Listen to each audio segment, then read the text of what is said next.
সীমান্তের আরও 100 জায়গায় বেড়া দেবে ঢাকা দিল্লি টেলিগ্রাফ ইন্ডিয়ার প্রতিবেদন। বাসে ডাকাতি ও যৌন হয়রানির ঘটনায় সাভার থেকে 3 জন গ্রেপ্তার।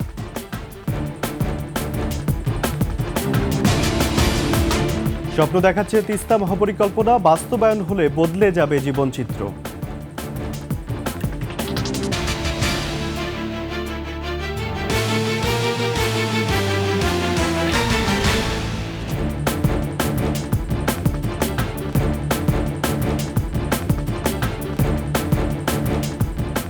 শুনছিলেন সংবাদ শিরোনাম। আমন্ত্রণ 21 দুপুরের সংবাদে, সাথে আছি আমি রাজিউর রহমান। দর্শক, 21 টেলিভিশনের সংবাদ একসাথে সরাসরি দেখতে পাবেন আমাদের ফেসবুক পেজ www.facebook.com/2124 অনলাইনে।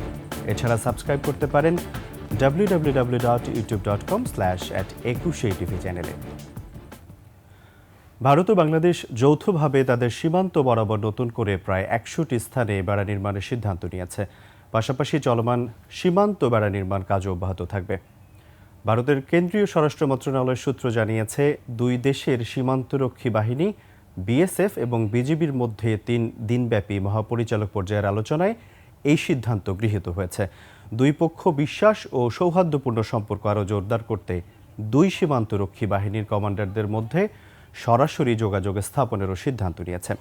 সম্প্রতি ভারতের মালদা সীমান্তে বেড়া নির্মাণের সময় বিজিবি বাধা দেওয়ার চেষ্টা করেছিল, যা সীমান্ত উত্তেজনা বাড়িয়েছিল। বাংলাদেশ ভারত 4096 কিলোমিটার দীর্ঘ সীমান্ত পশ্চিমবঙ্গ, ত্রিপুরা, আসাম, মেঘালয় ও মিজোরামের মধ্য দিয়ে বিস্তৃত। দীর্ঘদিন ধরেই এই সীমান্তে কাঁটাতারের বেড়া নির্মাণ ও সীমান্ত ব্যবস্থাপনা নিয়ে দুই দেশের মধ্যে বিতর্ক চলছে।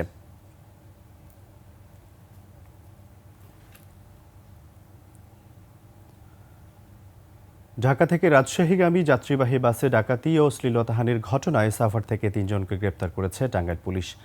প্রেস ব্রিফিংয়ে এই তথ্য জানান টাঙ্গাইল পুলিশ সুপার মোহাম্মদ মিজানুর রহমান। তিনি বলেন, তথ্য প্রযুক্তির সহায়তায় টাঙ্গাইল জেলার ডিবি পুলিশ মামলা রুজুর 24 ঘন্টার মধ্যেই 3 জনকে গ্রেপ্তার করা হয়েছে। তারা হলেন মানিকগঞ্জের শহীদুল, শরীয়তপুরের সবুজ এবং সাভারের শরীফুজ্জামান। এ সময় ডাকাত দলের কাছ থেকে 3টি মোবাইল ফোন সেট, 1টি ছুরি ও নগদ 29,000 টাকা উদ্ধার করা হয়। গ্রেফতারকৃতরা আন্তজেলা ডাকাত দলের সক্রিয় সদস্য। তাদের মধ্যে শহীদুলের বিরুদ্ধে সিরাজগঞ্জ উল্লাপাড়া থানায় 1টি ও সাভার মডেল থানায় 1টি বাস ডাকাতির মামলা সহ 5টি মামলা রয়েছে। ইতোমধ্যে এই মহাসড়ক বাস ডাকাতির 3 জন সক্রিয় সদস্য গ্রেপ্তার করতে সক্ষম হয়েছি এবং তারা প্রাথমিকভাবে স্বীকার করেছে এবং এই ঘটনার সাথে আরও কয়েকজন তাদের সাথে ছিল। আমরা সেই বিষয়গুলো নিয়ে তদন্ত করছি। ঝিনাইদহে পূর্ব বাংলার কমিউনিস্ট পার্টির আঞ্চলিক কমান্ডার সহ 3 জনকে গুলি করে হত্যা করা হয়েছে। হত্যার বিষয়ে চরমপন্থী সংগঠন জাসদ গণবাহিনীর নেতা কালু দায় স্বীকার করে গণমাধ্যম কর্মীদের হোয়াটসঅ্যাপে খুদে বার্তা পাঠিয়েছেন। এম রহমানের তথ্য ছবিতে আরও জানাচ্ছেন ইউসুফ হাসান নাইম। শুক্রবার রাতে শৈলকুপা উপজেলার রামচন্দ্রপুর গ্রামের শ্মশানঘাট মাঠে 3 থেকে 4টি গুলির শব্দ পান স্থানীয়রা। পরে পুলিশ ঘটনাস্থলে গিয়ে 3টি মৃতদেহ খুঁজে পান। পাশে পাওয়া যায় 2টি মোটরসাইকেল ও গুলি। আমরা বাজারে বসেছিলাম, তো বাজারে থেকে শুনতে পেলাম যে 3টা ফায়ার হয়েছে শ্মশানে। আসার পরে দেখি 3টা লাশ পড়ে আছে, 2টা লাশ আছে উপরে আর একটা আছে ক্যানেলের মাঝামাঝি। নিহতদের মধ্যে ঝিনাইদহের হরিণাকুণ্ড উপজেলার আহাদনগর গ্রামের রাহাজউদ্দিনের ছেলে আবু হানিফ ওরফে হানিফ আলী ও তার শ্যালক শ্রীরামপুর গ্রামের উন্মাদ আলীর ছেলে লিটন। এর মধ্যে হানিফ পূর্ব বাংলা কমিউনিস্ট পার্টির আঞ্চলিক নেতা ও কুষ্টিয়া সদরের রাইসুল ইসলাম। তাদের মাথায় গুলির চিহ্ন রয়েছে। প্রশাসনের কাছে থাকলে ট্যাগ করে কার মাধ্যমে কি কথা হয়েছে, এখন অত্যাধুনিক প্রযুক্তি এটা আসল তথ্য বেরিয়ে আসবে। কি জন্য কিভাবে মারা গেছে আমি কিছু জানি না। আমি বাসায় চাকরি করে আমি কাজ করছিলাম, পরে আমি জানতে পারলাম, তো ওই জন্য দেখতে আসছি এখানে। পুলিশ জানায়, দীর্ঘদিন ধরে কুষ্টিয়া, ঝিনাইদহ ও চুয়াডাঙ্গায় আধিপত্য বিস্তার নিয়ে পূর্ব বাংলা কমিউনিস্ট পার্টি ও জাসদ গণবাহিনীর নামে 2টি চরমপন্থী দলের মধ্যে বিরোধ চলে আসছে। পুলিশের ধারণা, পূর্ব বাংলা কমিউনিস্ট পার্টির নেতাদের গোপন বৈঠকের খবর পেয়ে প্রতিপক্ষ এ হত্যাকাণ্ড ঘটায়। 3টি ডেড বডি পাওয়া গেছে। একজন ডেড বডির ঠিকানা আইডেন্টিফাই করেছে, তার নাম হানিফ। আমরা তদন্ত সাপেক্ষে আমরা আইনগত ব্যবস্থা নিব। এদিকে হত্যাকাণ্ডের দায় স্বীকার করে জাসদ গণবাহিনীর কালো পরিচয় দিয়ে গণমাধ্যম কর্মীদের কাছে মেসেজ পাঠানো হয়। ঘটনার পর এলাকার মানুষের মাঝে আতঙ্ক ছড়িয়ে পড়েছে। ইউসুফ হাসান নাইম, 21 টেলিভিশন। উত্তরের নদ নদীর জননী খ্যাত 235 বছরের পুরনো তিস্তাকে নানা রূপে দেখেছে পাড়ের বাসিন্দারা। এ অঞ্চলের মানুষের সভ্যতা, সংস্কৃতি আর জীবন জীবিকার সাথে সম্পর্কিত হওয়ায় নানা সুখ দুঃখের গল্প মিশে আছে তিস্তার সাথে। সরকারের নেওয়া তিস্তা মহাপরিকল্পনা বাস্তবায়ন হলে বদলে যাবে এই অঞ্চলের জীবনচিত্র। নীলফামারীর প্রতিনিধির তথ্য ছবিতে ডেস্ক রিপোর্ট।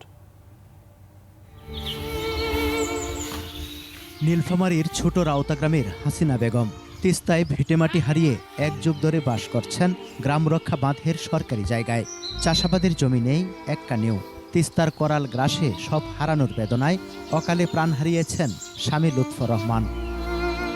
এখন আমাদের বাড়ি করার জায়গা নাই, আমরা রাস্তার ধারে এরকম আছি, একটা সন্তান নিয়ে রাস্তার ধারে বসবাস করে খাই। উজানের ঢলে সৃষ্ট বন্যায় হাসিনার মতো ঘর বাড়ি, কৃষি জমি, সুখের সংসার আর স্বপ্ন হারিয়েছে লাখো পরিবার। গজলডুবায় বাঁধ নির্মাণ করে একতরফা পানি প্রত্যাহার করায় শুষ্ক মৌসুমে মরুময় আর বন্যায় ডুবে অববাহিকার জনপদ। বর্ষার সময় বাড়িঘর ভেঙে যায়, বিপজ্জনক হয়ে পড়ি। গরু, ছাগল, হাঁস, মুরগি সব কিছু নিয়ে আমাদের যাওয়ার কোনো জায়গা থাকে না। এখন তো বাড়ি করে থাকার জায়গাও নাই। পরবর্তীতে রাস্তায় সরকারি জমিনে এসে বাড়ি করছে। গত বর্ষায় প্রায় 12টা জেলা পানিতে তলিয়ে ধ্বংস করে দিয়েছে বাংলাদেশকে। তিস্তা মহাপরিকল্পনা বাস্তবায়ন নিয়ে দীর্ঘদিনের আলোচনা থাকলেও তা কাগজে কলমে। সেটি বাস্তবায়ন হলে নীলফামারী, লালমনিরহাট, রংপুর, গাইবান্ধা ও কুড়িগ্রামের প্রায় 2 কোটি মানুষের জীবন জীবিকায় ইতিবাচক প্রভাব পড়বে।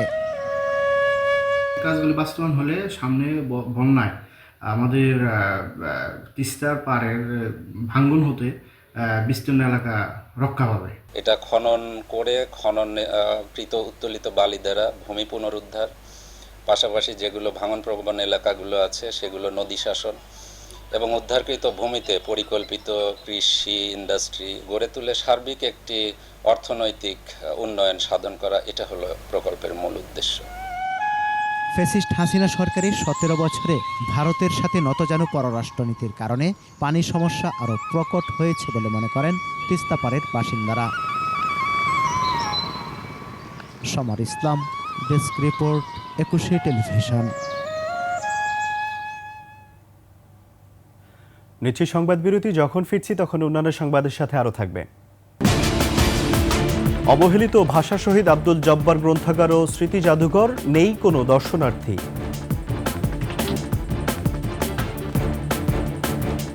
আবার আমন্ত্রণ 21 দুপুরের সংবাদ।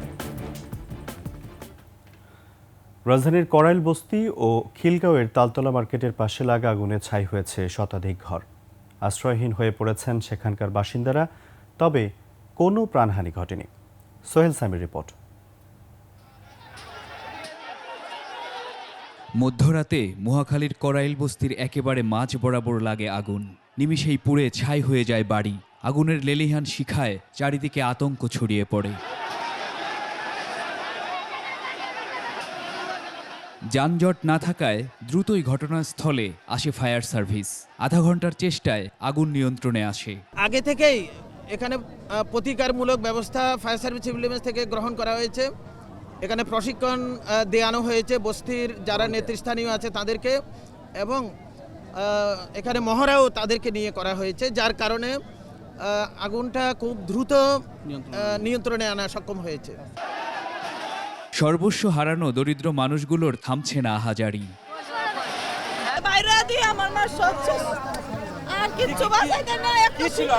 সবাই ঘুমানো ছিলাম, বাচ্চা কাচ্চা নিয়ে হঠাৎ করে একটা চিল্লাফেলা হইলো। হওয়ার পরে দেখা গেল যে অনেক আগুন লাগছে। এর আগে শুক্রবার সন্ধ্যায় খিলগাঁওয়ের তালতলা মার্কেটের পাশের সমিলে আগুন লাগে, পুড়ে যায় শতাধিক দোকান। ফায়ার সার্ভিসের 10টি ইউনিটের 2.5 ঘন্টার চেষ্টায় আগুন নিয়ন্ত্রণে আসে।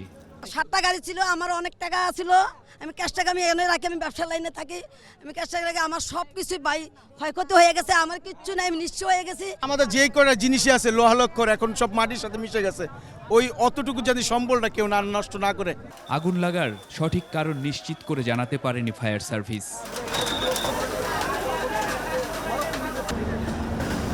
সোহেল সামি, একুশে টেলিভিশন, ঢাকা।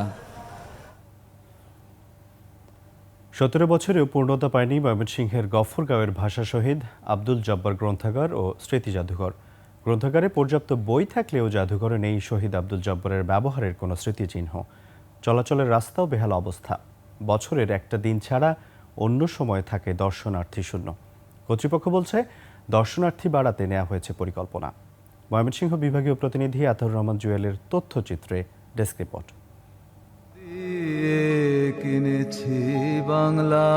বাহান্নর ভাষা আন্দোলনে ঢাকা মেডিকেল কলেজ হাসপাতালের সামনে বুকের তাজা রক্ত ঢেলে শহীদ হয়েছিলেন ময়মনসিংহের গাফরগাঁয়ের পাচুয়া গ্রামের কিশোর আব্দুল জব্বার। তার স্মৃতি রক্ষায় 2008 সালে গফরগাঁও পাচুয়া গ্রামে নির্মাণ করা হয় ভাষা শহীদ আব্দুল জব্বার গ্রন্থাগার ও স্মৃতি জাদুঘর। 17 বছরেও পূর্ণতা পায়নি এই প্রতিষ্ঠানটি। জাদুঘরে ভাষা শহীদদের ব্যবহার্য জিনিসপত্র, পত্রিকা, বই না থাকায় কমছে দর্শনার্থীর সংখ্যা, ফাঁকা পড়ে থাকে গ্রন্থাগার।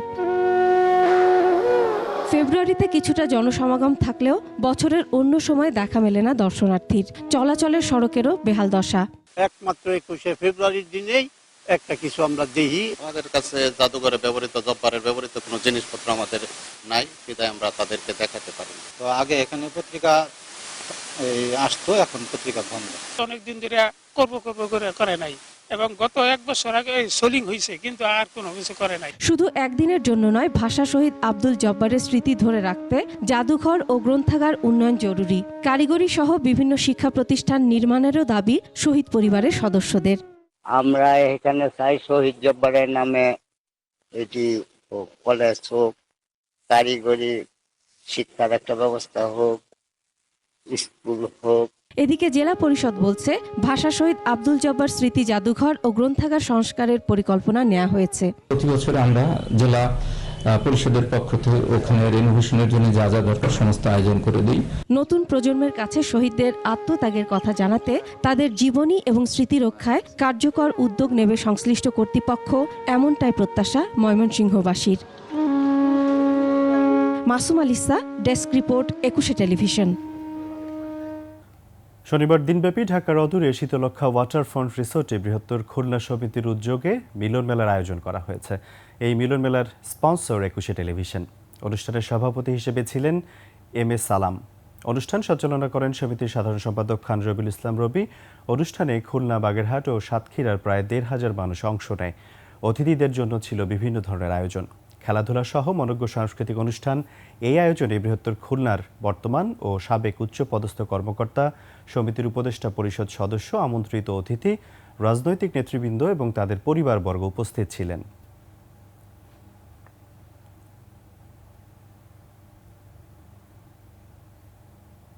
শেষ করছি দুপুরের 21শে সংবাদ। যাবার আগে সংবাদ শিরোনামগুলো আরও একবার। সীমান্তের আরও 100 জায়গায় বেড়া দেবে দিল্লি, ঢাকা। টেলিগ্রাফ ইন্ডিয়ার প্রতিবেদন। বাসে ডাকাতি ও যৌন হয়রানির ঘটনায় সাভার থেকে 3 জন গ্রেফতার। স্বপ্ন দেখাচ্ছে তিস্তা মহাপরিকল্পনা, বাস্তবায়ন হলে বদলে যাবে জীবনচিত্র।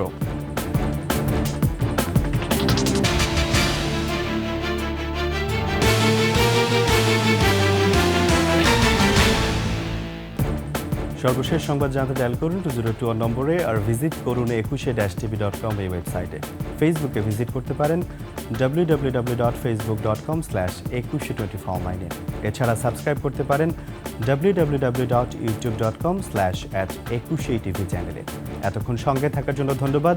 পরবর্তী সংবাদ বিকেল 5টায় দেখার আমন্ত্রণ রইল। 21-এর সাথেই থাকুন।